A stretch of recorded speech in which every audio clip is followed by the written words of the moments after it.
Dunia bermain gege. Di sebuah gurun pasir, hiduplah ular dan tikus. Sebenarnya, ular sangat ingin memangsa tikus. Sedangkan tikus berusaha mencari akal agar ular tidak lagi berniat memangsanya.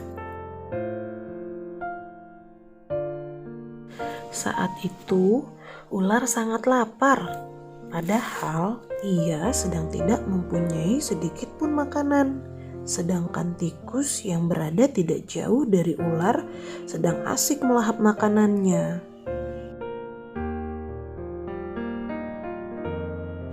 Ular merasa tidak senang dengan perlakuan tikus.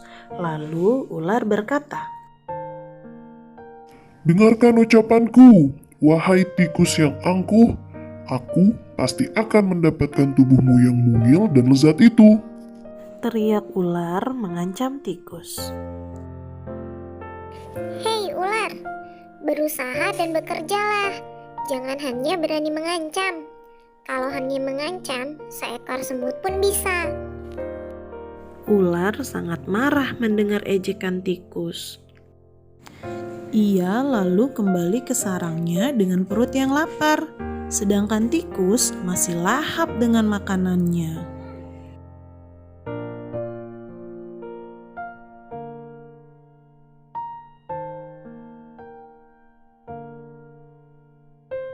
Ular tidak juga menemukan makanan. Ia juga enggan untuk keluar dari sarangnya. Sementara itu, tikus masih terlelap dalam tidurnya. Ular mengendap-endap mendekati tikus, meskipun ia masih sangat kesal terhadap tikus.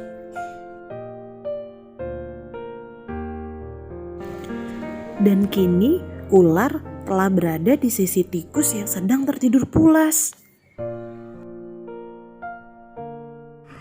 "Hei tikus, aku sudah berada di sebelahmu dan siap untuk menyantapmu." Kata ular mengagetkan tikus. Tikus segera terbangun dari tidurnya.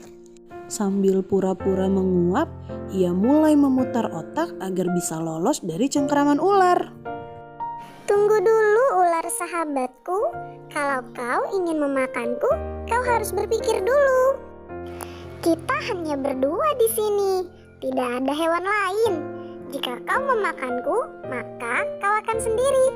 Kau tidak akan mempunyai teman yang dapat kau ajak mencari makan. Kalau begitu, kau tidak akan makan dan akhirnya kau akan mati. Sejenak ular terdiam. Ia mencoba merenungkan nasihat tikus. "Jadi, kita tidak bisa hidup sendiri?" Tentu, bukankah kita bisa berteman dan tentunya kita dapat mencari makan bersama? Bukankah itu lebih menyenangkan daripada nantinya setelah kau memakanku, kau hanya akan hidup sendiri? Ular mengangguk, tanda mengerti. "Baiklah kalau begitu, maafkan aku." Tikus pun memaafkan ular. Mereka tersenyum bahagia, kemudian beranjak mencari makanan bersama-sama. Tamat. Nah, pelajaran yang bisa kita ambil dari cerita tikus dan ular ini adalah berkat kesabaran dan kecerdikan tikus, ular menjadi sadar kalau selama ini dia salah. Selalu mengharapkan makanan tetapi tidak mau berusaha. Akhirnya mereka berdua menjadi sahabat baik. Mereka mencari makanan bersama-sama dan hidup dengan rukun.